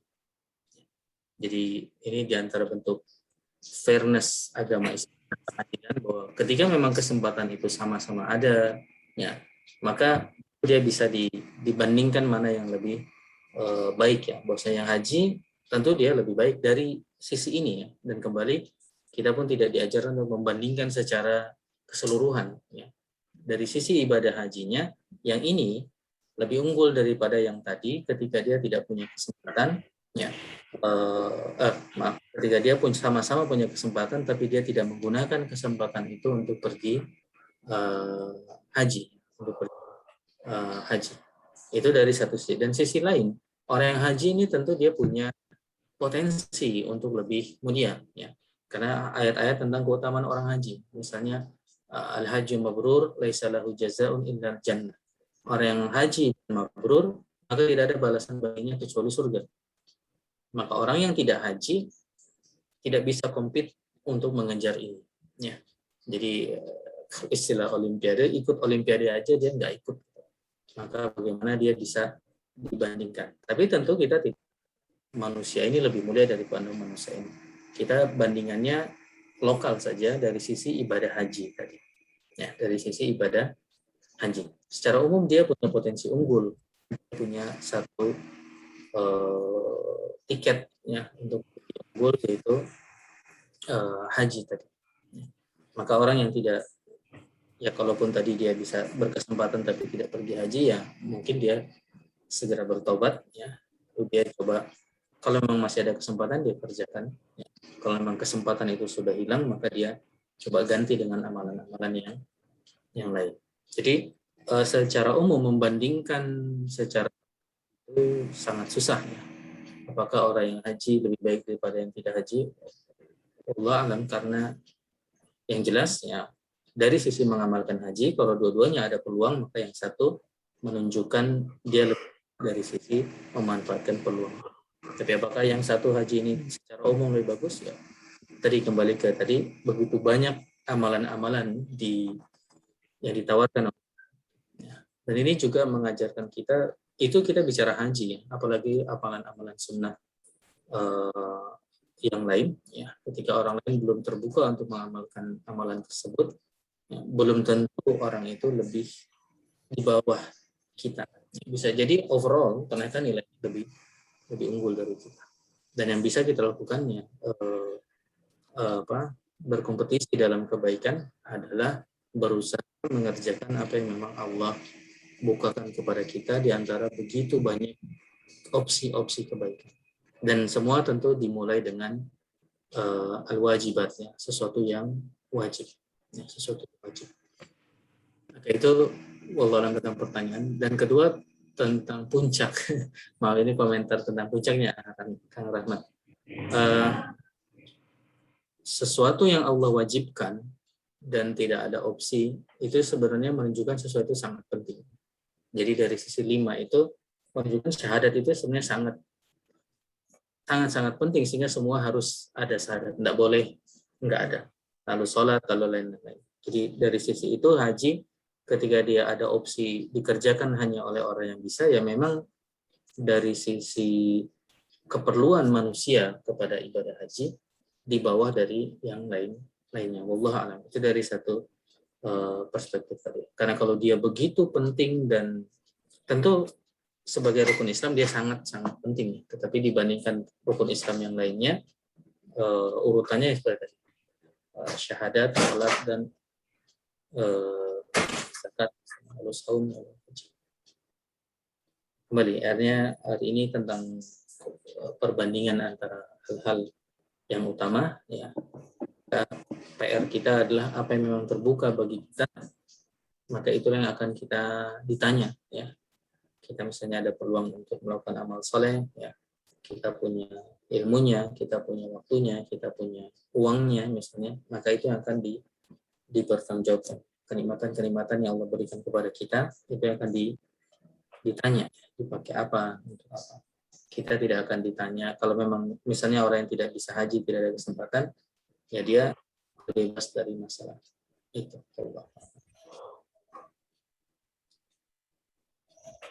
Kurang lebih begitu tentang Rahmat. Atau silakan ikhwah lain bisa nambahkan perspektif lain. Allah.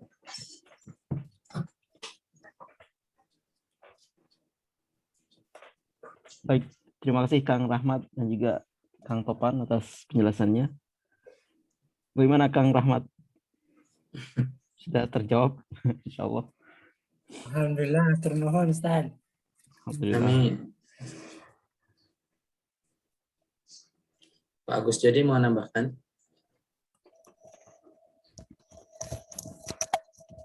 Terima kasih Ustaz. Ini tadi yang pertanyaan pertama itu kalau saya tangkap tentang doa yang minta kemudahan ya, atau gimana ya? Ya, Pak. Kang Adi.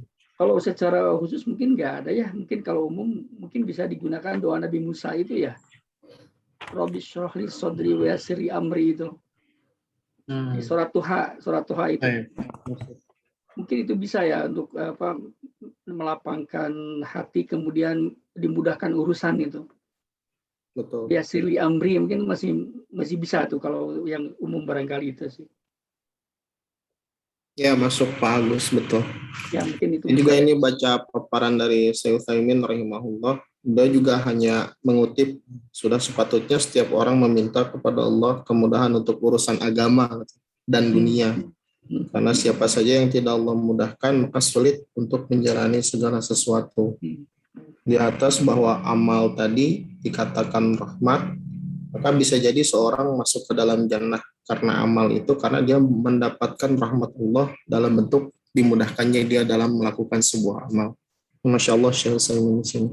Jadi doanya jadi dua nih, ketemu Pak Agus. Saya juga ngasih selain doa Nabi Musa tadi, jadi mungkin doanya yang satu lagi adalah Allahumma aslih li dinil ladzi huwa ismatu amrina. Oh ya. Dan sedikit. Turun Pak Agus. Ya, sama-sama.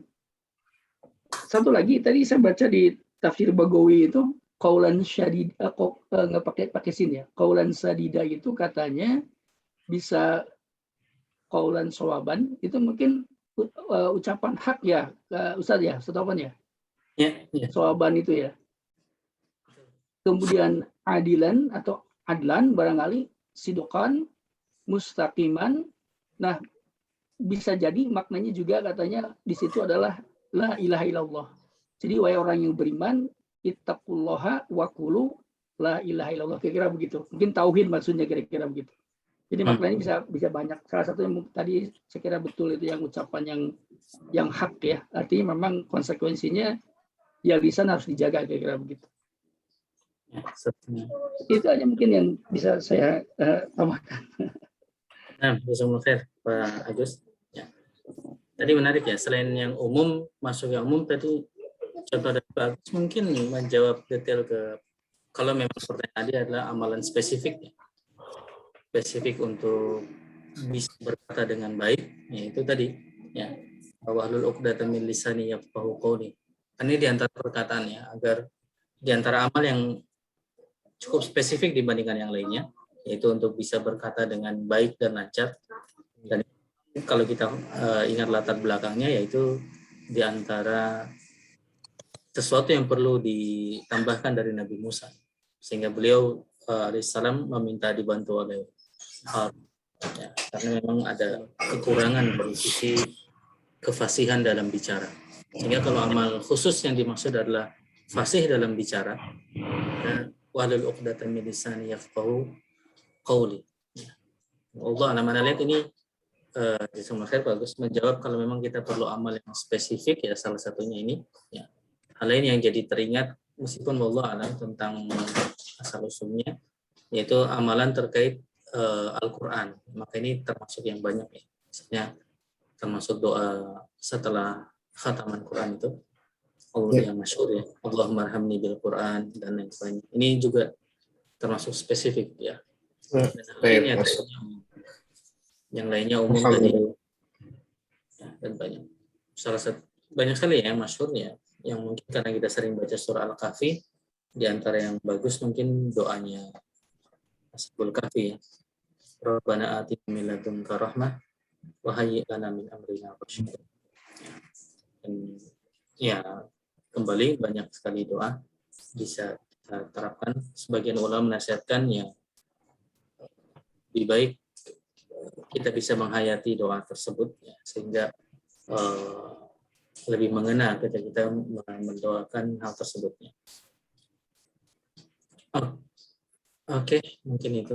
Jazakumullah khair tambahannya Pak Agus. Jadi Kang Adi juga. Baik, terima kasih Mas Topan dan juga Pak Agus dan juga Kang Adi atas tambahannya tadi. Kita cukupkan Mas Topan atau bagaimana? Ya, enggak apa. Kita simpan untuk pekan depan insya Allah. Semoga istiqomah. Ya baik, insya Allah jika ada pertanyaan lagi mungkin bisa kita sampaikan pekan depan. Dan alhamdulillah kita telah belajar tadi suatu ilmu dasar tentang bagaimana kita bisa masuk surga dan juga menjauhkan diri kita dari neraka. Mulai dari menjaga lisan juga, dan juga saum, sholat malam, sedekah juga, dan juga tadi tentang jihad. Alhamdulillah, semoga bermanfaat. Terima kasih kepada Ustadz Topan dan juga sahabat yang telah bergabung pada malam hari ini. Insya Allah kita lanjutkan maraton kita pekan depan, insya Allah Mas Topan. Insya Allah. Insya Allah sahabat, kita tunggu pekan depan. Baiklah, semoga bermanfaat. Kita tutup dengan doa kafaratul majelis. Subhanakallahumma wa bihamdika asyhadu an la ilaha illa anta astaghfiruka wa atubu ilaik. Demikian kita tutup. Assalamualaikum warahmatullahi wabarakatuh. Waalaikumsalam warahmatullahi wabarakatuh. Alhamdulillah, terima kasih Mas Topan. Terima kasih Pak Mas Topan.